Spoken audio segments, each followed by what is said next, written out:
발동이 되면 대통령으로서 제일 먼저 무엇을 해야 됩니까?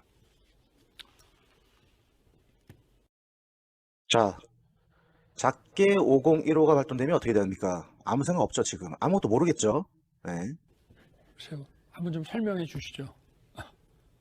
아니 작게 501호 아시냐고 했잖아요. 국가 그 남침이라든가 이런 비상시에 발동되는 그 저거 아닙니까? 작전 계획. 작게 501호라는 것은 한미연합사령부가 네. 전시에 네. 대북 계획입니다. 제가 대통령이라면 일단 미국 대통령과 먼저 통화를 하겠습니다. 작게 501호 되면 미국 대통령하고 이미 협의가 끝난 거예요. 그런 방안, 청년 정책이겠죠. 그러니까 청년들이 어떻게 꿈을 가지게 할 것인가라는 것과 청년들의 참여, 여기에 대한 네. 그 비전을 말씀해 주시기 바랍니다.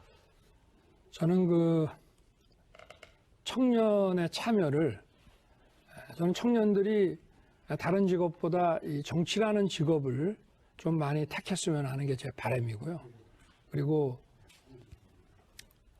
지금 저도 실제 그런 얘기를 많이 합니다. 제가 뭐 개인적으로 알거나 이렇게 좀 얘기를 할 만한 청년들이 있으면은 정치를 좀 많이 해라 이렇게 얘기를 하고 있는데. 이게 지금 무슨 소리입니까? 지금 꿈과 힙, 사람의 지식이 아니라 하늘의 지식을 알고 있는 허경영의 말 한번 들어보겠습니다. 우리는 2000년 서기 2000년대에는 우리나라 설비 투자가 10%였습니다. 그런데 2006년은 기업의 설비 투자가 1%입니다. 2007년은 거의 1%도 못 미칩니다. 이건 뭐냐 하면은 직장은 점점 줄어들고 일자리는 줄어들고 GNP는 올라갑니다. 이것은 고용 없는 성장이라고 그러죠. 그래서 저는 대통령이 되면은 중소기업에 취직하면은 매월 100만 원씩을 쿠폰을 줄 것입니다. 그러니까 중소기업 사장이 월급을 얼마를 주든 간에 국가에서 100만 원씩을 5년간 지원하겠습니다. 그래서 5년간 지원하는데 100만 원의 쿠폰은 물건을 살 수 있습니다. 그렇게 되면 20대들이 대학을 나와서 중소기업에 일단 들어갑니다. 들어가서 5년을 그 중소기업에 있게 되면은 3억을 무담보 무보증 무이자로 융자를 해줘서 중소기업을 차리게 할 것입니다. 이렇게 하고 국민들이 우리 젊은이들이 대기업만 선호할 것이 아니라 중소기업에 많이 들어가게 하면서 중소기업의 취직이 용이하게 하고, 또한 반도체는 2만 불까지는 가능하지만 국민소득이 5만 불까지 올라갈 수 없습니다. 그래서 생명윤리법을 변경시켜서라도 줄기세포라든지 생명산업을 확대해야 됩니다. 자, 저 영상은 2007년도의 영상입니다. 문제. 북핵 문제를 국민들이 굉장히 고민을 하고 있습니다. 이게 어떻게 해결했으면 좋겠습니까? 저는 대통령이 되면 바이든 대통령하고 만나가지고 바로 북핵 문제부터 해결을 해보려고 합니다. 네, 어떻게 하시는 게 좋겠어요? 저도 마찬가지입니다. 저도 뭐 첫 정상회담은 당연히 미국하고 한미 정상회담을 하되 그 회담에 저는 제가 주장하는 핵 공유 이거를 만약 관철을 시키려면 어지간해서는 설득이 안 될 겁니다. 이걸 관철을 시키려면 파이브 아이즈나 쿼드나 이런 데 우리가 가입하겠다. 앞으로 중국에 대해서는 산불 정책 확실히 폐기하겠다. 이런 모든 걸 천명하면서 한미 관계의 어떤 신뢰 이거를 회복해야 미국이 조금 움직일 것 같습니다. 저는 그렇게 하겠습니다. 저도 똑같은 생각입니다. 네, 그냥 뜬구름 잡는 소리죠. 미국과 상의해서 북한 핵을 해결하겠다. 네, 구체적인 방안 없어요.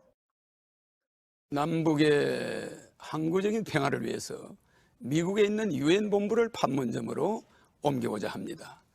저는 미국의 부시 대통령이 2001년도 저를 초청해서 한국의 3,000명의 정치인 중에 저 혼자만이 가서 부시 대통령을 만났었습니다. 만나서 미국이 요구하는 CVID, 컴플리티 아주 완벽하게 베리파이버리 검증이 가능하게 일리버저버리 되돌릴 수 없게 디스멘틀 폐기하라. 이 CVID를 북한에 제시했습니다. 그런데 북한은 이것을 느슨하게 FVID, 풀리, 충분히 그 다음에 충분히로 바꿔버렸습니다. 그러니까 핵발전소는 그대로 두겠다. 일부 좀 유보해달라. 이런 식으로 하고 있습니다. 그러나 저는 유엔 본부를 판문점에 갖다 놓으면 굳이 핵 문제를 가지고 우리가 북한과 대처할 필요도 없고 그 문제는 미국과 함께 순조롭게 해결될 걸로 봅니다. 오늘 토론회가 닷새 앞으로 다가온 대통령 사람들 선거에서 느끼고 있죠. 후보자 선택에 이 사람 비난했던 사람이에요. 자, 나 이때 대학생 공약 보고 개웃었다. 다시 보니 내가 똥멍청이네. 본인을 스스로 똥멍청이라고 표현을 하죠. 허경영이 말한 거 이해가 안 되겠지만 10년 지나고 나니 이해됩니다. 대통령 나오면 선거 꼭 투표하리다. 6단계예요. 이 사람 6단계.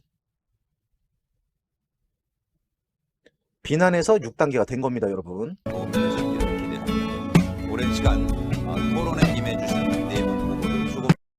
자, 축지법인이 공중부양이 한 것은 쇼맨십이었고 정책은 혁신적이다. 대통령 되겠다. 예, 말씀드렸죠. 축지법 공중부양 소리 왜 하냐? 근데 한 이유가 있어요, 여러분들. 축지법 공중부양이란 얘기를 했기 때문에 10년, 20년 전에 나왔던 대통령 대선 후보를 아직까지도 초등학생들까지도 아는 후보자가 되는 겁니다. 허경영이 축지법 공중부양 얘기 안 했잖아요. 여러분들 뇌리 속에서 잊혀져 버리게 되는 거예요. 그 고도의 전략이에요. 고도의 전략. 이거를 눈치를 못 채면은 사람을 못 알아보는 거죠. 많으셨습니다. 감사합니다. 그리고 무엇보다도 늦은 시간까지 토론회를 지켜봐 주신 네, 또라이인 줄 알았는데 천재 인정. 자, 2단계에서 감탄. 뭐지? 내가 알던 허경영이 아니네. 이 사람은 5단계가 되는 거고요. 그래도 진심으로 감사의 말씀드립니다. 이상으로 중앙선 엉터리 같은 놈을 쳐다보느라고 대단한 사람 놓쳤네. 예. 방송토론위원회가 주관한 제17대 대통령 선거 후보자 토론회를 마치겠습니다. 소름 끼친다. 5단계죠? 감탄인 거죠? 미치광이 취급받으면서 제야로 묻혀 있었다니 해일조선이 되는 게 당연하지. 5단계입니다. 감사합니다.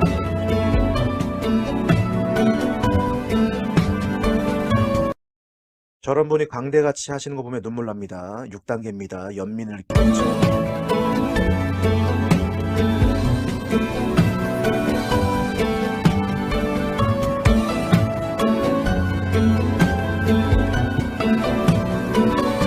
이건 뭐지? 다 맞네. 예, 감탄 5단계. 뭐지? 다 나왔네.